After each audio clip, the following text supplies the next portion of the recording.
We are kids.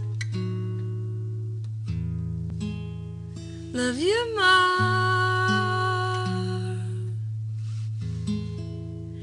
than you know. Well, you know.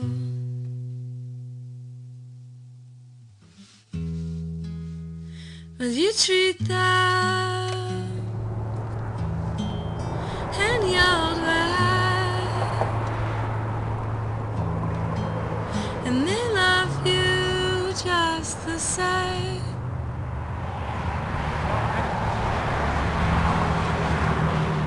So hold on.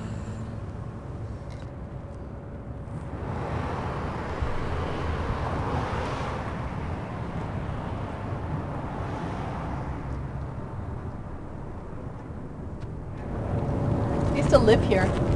Well, actually, I used to live over there. 4 roommates, but it was so crowded I wanted to live by myself. And this place was an apartment building. There were apartments here and there was a rooming house over there. And it was really cheap rent. And it was downtown. And my friend Andy had lived here before me and he warned me the place was kind of full of shady characters. But I didn't care. It was good. It was cheap and I could live by myself.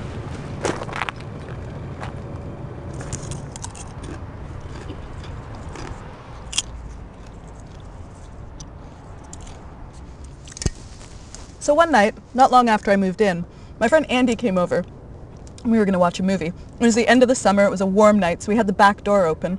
We're sitting in the living room watching the movie, and suddenly I could smell something, like something burning. I say to him, "Do you smell something?"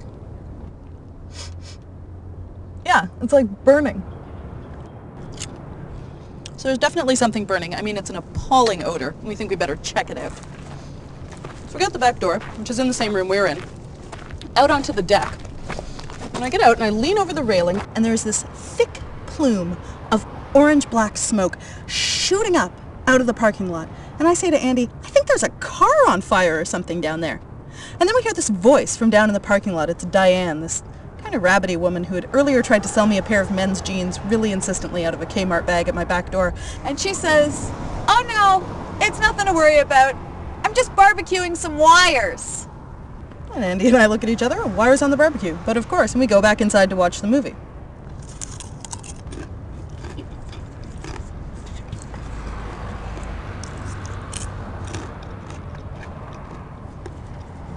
Did she just say she's barbecuing wires? And Andy said, "Yeah, I think I distinctively heard her say she's barbecuing wires."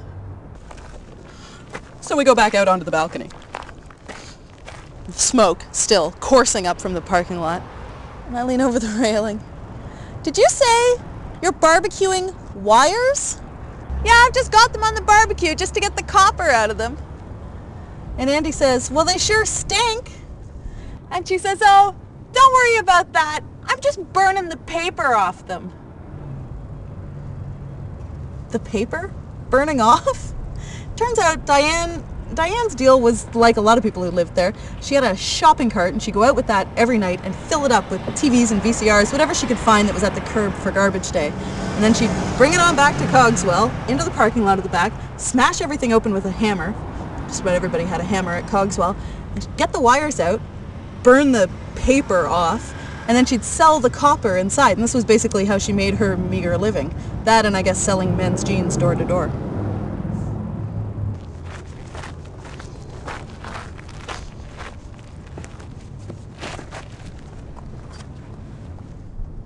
It was early days for me at Cogswell, but it was kind of downhill from that point on. In the year that I lived here, I saw a neighbor naked, was seen naked by the friend of a neighbor, ran the gauntlet of Kujo, the dog who belonged to the son of Classy Lady, suffered through endless nights of 3 a.m., people showing up on the sidewalk over there and yelling, "Gary! Gary!" Until Gary, the drug dealer who lived on the 3rd floor, came downstairs to sell them drugs. There was a constant yard sale in the parking lot that just got bigger as time went on. Eventually it was too much. I realized Cogswell just wasn't the place for me. I bought a house and I moved away. And it's great. It's great. Nobody throws rocks at my cats. I haven't seen or been seen naked, as far as I know, by anybody. But I do have to dig a little deeper when it's time to go to a cocktail party and tell a funny story. My mother told me to look up and down and all around, and to be thankful for all you've got. But after I moved out, it really went downhill. There were a couple of murders. The cops were here all the time. And then one night, it burned right to the ground. The whole neighborhood came out to watch it go. And this is all that's left. So